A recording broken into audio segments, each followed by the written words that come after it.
Salut à tous, les amis. C'est Mozart. Dans cette vidéo, nous allons parler des nouveaux points d'entrée. Donc, en ce moment, j'ai le Bitcoin sur le graphique. Eh bien, en gros, la limite que j'ai mise, vous la voyez à l'écran. C'est 73 470 dollars. Je vais ensuite la rediffuser sur le canal Telegram. Et tout ce qui se passera ensuite avec cette transaction sera uniquement sur le canal Telegram. Le lien est dans la description sous cette vidéo pour ne pas le perdre. Stot à 66 800, TEC à 79 990. Donc, le stop, comme avant, est basé sur la condition de fermeture de la bougie quotidienne sous la ligne rouge. Que peut-on dire de plus ici? Pourquoi ce point d'entrée en particulier? Eh bien, regardez techniquement. La bougie d'hier est très bonne et très haussière. C'est-à-dire que le volume ici est environ 2,5 fois supérieur au volume moyen mensuel. Un volume similaire a été observé lors de la découpe de mars. Il y avait ça le 20 mars. Eh bien, des volumes similaires ont été observés fin février, lorsque le Bitcoin a encore enregistré une hausse de 20%. De plus, nous avons clôturé au-dessus du pivot mensuel R3. Et la bougie s'est fermée pratiquement dans le tiers supérieur. Donc presque une clôture haussière à 100%. Et nous avons même franchi. Et revenu dans ce petit canal vert local. Techniquement, c'est précisément si l'on regarde l'analyse des bougies. Mais, si l'on creuse un peu plus, par exemple, en regardant les indicateurs qu'on ne peut pas ignorer, oui, ici nous avons une divergence qui se dessine. C'est-à-dire que je pense que je ne suis pas le seul à la voir, elle est assez claire. Marquée. Et on ne peut pas l'ignorer. On a l'impression qu'elle est presque triple, mais seulement selon le RSI. Pour le MACD, on observe pour l'instant une double. De plus, la force du rebond selon l'indice RSI n'est pas très élevée, elle était d'environ 73 au 25 octobre, 74 au maximum. C'est normal, mais ce n'est pas suffisant pour être sûr de ses forces à 100%, enfin pas à 100%, mais au moins plus que maintenant. Donc, c'est un tendance normale au début, une tendance normale ici, et de bons rebonds, une forte tendance. Pour l'instant, les indicateurs ne me donnent pas vraiment de raison de penser que nous allons décoller vers les étoiles sans correction. C'est important à prendre en compte. Il est essentiel de considérer tous les outils qui te sont disponibles. De plus, en ce qui concerne les canaux, nous avons ici beaucoup de petits niveaux intermédiaires. Ceci, cela, sur lesquels le prix peut s'arrêter lors de la correction, si l'on regarde purement la technique. Il y a des canaux sur lesquels le prix réagit, par exemple, le local vers où nous sommes revenus, ou celui-ci, un peu plus global, en blanc. Il y a aussi un canal encore plus global, par exemple, on peut le voir ici, et il en a dessiné beaucoup récemment.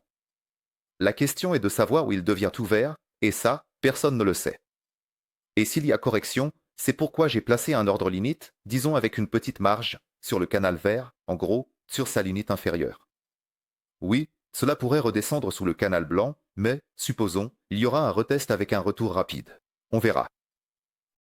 Si nous descendons, que nous rachetons l'ordre limite et que nous nous stabilisons quelque part encore plus bas et que nous sortons du canal vert, je vais probablement fermer tout de suite. Je ne vais pas attendre de stop, je vais accepter une petite perte. Eh bien, probablement le plus important, ce qui déterminera le mouvement futur, c'est qu'aujourd'hui nous avons une conférence. Et le taux de la Fed à 22 heures. À Moscou, c'était auparavant à 21 heures. Maintenant, c'est à 22 heures, l'heure a été décalée d'une heure et dans une demi-heure, il y aura la conférence de presse.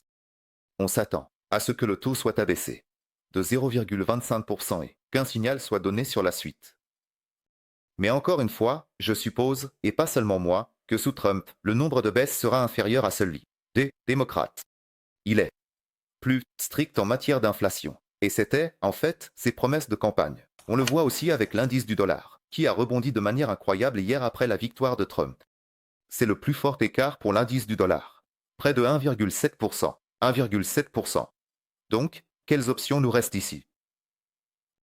C'est la zone ATO. D'accord, nous l'avons franchie, nous avons même clôturé au-dessus de la zone ATO. Maintenant, nous la retestons. La question est de savoir comment nous allons la retester. C'est-à-dire que soit ce que nous avons actuellement sera suffisant. En fait, nous sommes tombés à 74 500. Voilà, nous allons rester ici et ensuite nous envoler vers 80. Cette option existe.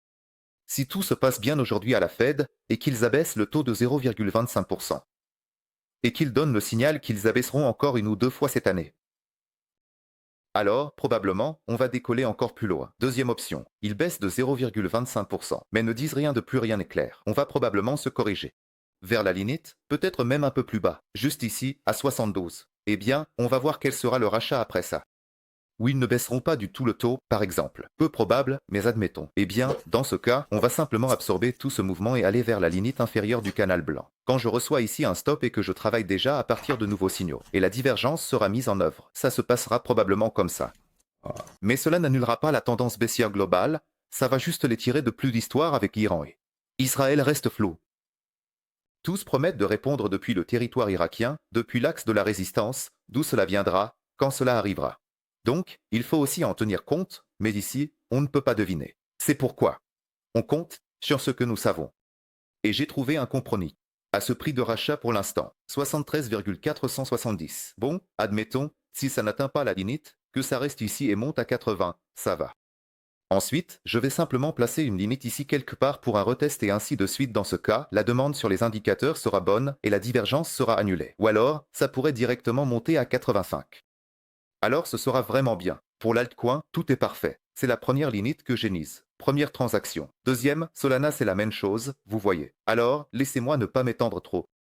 Les réflexions sont à peu près les mêmes. La situation avec Solana est à peu près similaire, avec une divergence similaire, mais ici c'est un peu mieux car nous avons eu un faux changement de tendance, où ma limite a été rachetée le 4 novembre, quand nous avons clôturé le well done complet avec vous, et la tendance a été cassée. Mais ensuite, hier, elle a été cassée à nouveau, donc c'est en fait une fausse cassure. Et une fausse cassure a tendance à remonter. Eh bien, si c'est une fausse cassure à la baisse, jusqu'à la hauteur de cette fausse cassure. Dans ce cas, c'est une absorption en forme de V, environ à 200 $, et ça regarde. Ici, la situation peut être un peu plus assurée que pour le Bitcoin, même avec la divergence, mais néanmoins, j'ai placé un retest du canal à 157,9. Car 198 pour ne pas mettre des chiffres ronds.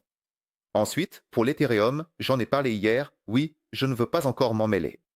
Il rebondit bien ces 2 derniers jours, on ne peut rien dire.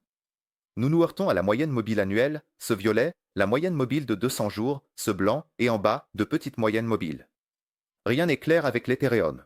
Laissez-le au moins sortir quelque part, qu'il se stabilise, qu'il s'envole, qu'il se corrige fortement, et tout. Je vais le prendre ici, mais pour l'instant, je ne veux pas, même si ça a l'air pas mal. Et le fait que ça ait l'air pas mal, c'est très bien pour les altcoins. Excellent. Ethereum, marqueur, altcoin, zone, total 3, capitalisation des altcoins sans Bitcoin et sans Ethereum, c'est aussi excellent, ça a l'air très bien. Une fois de plus, nous franchissons la moyenne mobile de 200, c'est vraiment merveilleux. Concernant les volumes, hier, le volume dans Total 3 était vraiment massif. Un volume comme celui de mars. Le 6 mars, c'était le dernier moment où ce volume était présent. Cette consolidation de Total 3 est vraiment remarquable. Très bien. Volume historique, sorti avec une bougie pleine, on ne peut même pas critiquer. Donc même si, dans le cas où nous allons retester quelque chose, ça regarde toujours vers le haut. Et regarder vers le haut, c'est, comme je l'ai déjà dit, lors de la clôture de la chute d'avril, quand les premières roquettes ont été tirées depuis Lyon. Voici 720 milliards de dollars. Et si nous y parvenons, avec un bon élan, alors selon les indicateurs, nous pourrions y arriver, par exemple, sans divergence. Pourquoi ne pas redessiner ce sommet et ne pas entrer dans la deuxième et très forte vague d'alt-saison? C'est-à-dire, en principe, ce qui se passe actuellement. Hier, ça s'est très bien passé sur le Litécoin. Cette bougie est vraiment puissante. Vraiment puissante. C'est vraiment agréable. Bon, c'est par rapport aux altcoins dans le contexte de mes positions à moyen terme, je dis. Ce n'est pas que je suis en train d'acheter quelque chose maintenant, un Total 3. Non, c'est juste selon mes attentes. Pour l'instant, voici 2 transactions, 2 ordres en attente. Des bitcoins, des Solana, de l'Ethereum, si ça monte plus haut, pour se stabiliser au-dessus de niveaux plus importants qu'actuellement. Voilà, c'est tout. Merci à tous pour votre attention. C'était Mozart au micro. Et nous découvrirons, bientôt, les résultats de ces transactions. Ou peut-être qu'on ne le saura pas, si les ordres limites ne sont pas exécutés. De toute façon, toutes les informations seront sur Telegram. À tous, au revoir.